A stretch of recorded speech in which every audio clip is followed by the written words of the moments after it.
KC transcription number 75.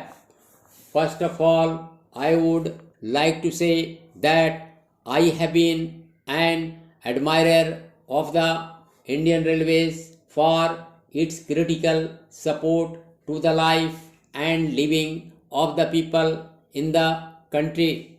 Secondly, it has had an impressive record on several counts in recent years. Railways carry as freight items like processed minerals, food grains, etc. It has manufacturing as well as repair and maintenance units.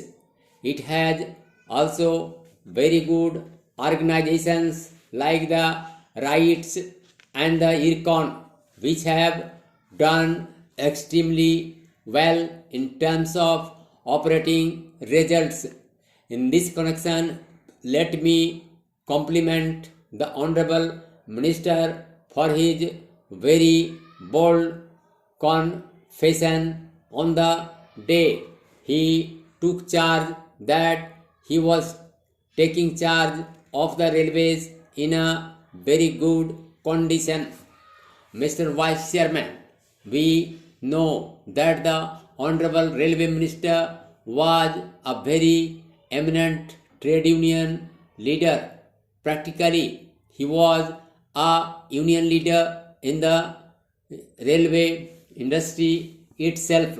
Perhaps this switchover to the other side of the fence, though agonizing, is a challenge to him, and I am sure he is getting the feel of the challenge and measuring up to it.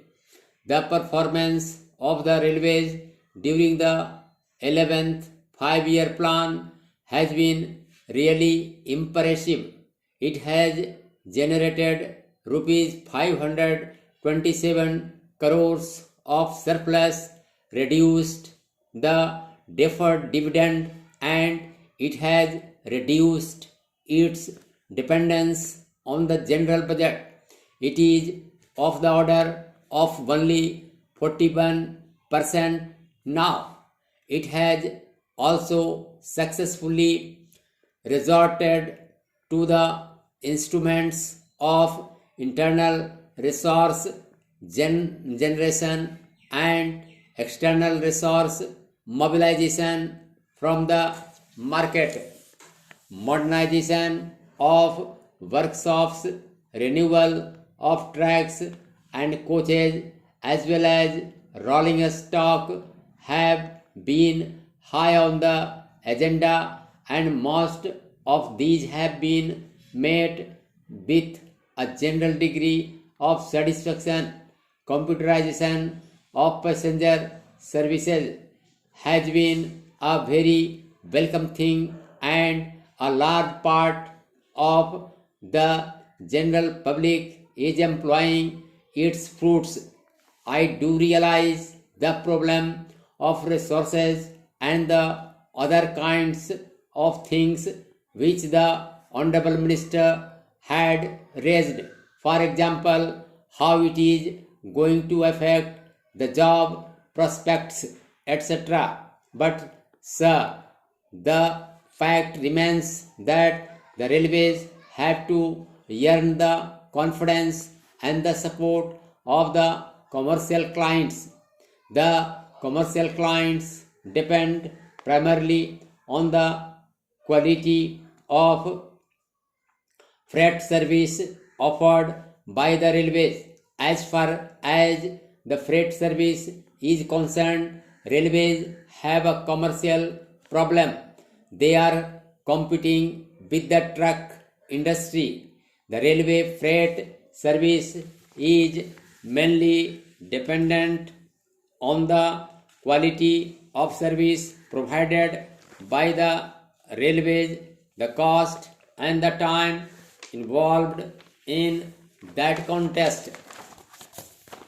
Of course, we realize that the truck industry is energy deficient and it is very costly. But in the final analysis, it is the consumer who has to bear the cost. The business and industry could care less whether the goods are carried by a cheaper mode of transport like the railways or a costlier mode, namely by trucks. However, in this, the economy as a whole gets hurt, particularly the railways are likely to lose in terms of the freight traffic offered. I see a reference made in the Honorable Minister's statement in regard to the thrust in the next plan. We realize that it would require more resources and more than that, much more efficient management and support from the entire group of railway employees at all levels. It is important that railway employees should be enthusiastic and involved, and one does not get their involvement by simply exhorting them, wishing them to do a better job, but through suitable instruments of management. Certainly, railways require much more capable leadership at all levels. We have a very dynamic railway minister. I have respect for individual members of the senior railway staff. Some of them are my friends and some of them I know at a personal level. But in a competitive world, you have not only to do a good job but continue to do it all the more in an improved way. Now, there are three aspects in the railway development program. As a passenger, we are interested in the new railway lines. Not only that, we are also interested to see that the railways promote the infrastructure to support development potential growth for the depressed areas. Laying of the new lines is very critical, but more than that, productivity of the current assets of the railways is also one of the critical determinants of the final efficiency of the railway system. Now, with regard to the new railway lines, I would like particularly to refer to the Eastern region. Historically, railway lines were laid in the coal belt and some other areas primarily to provide links and support to the extractive industry.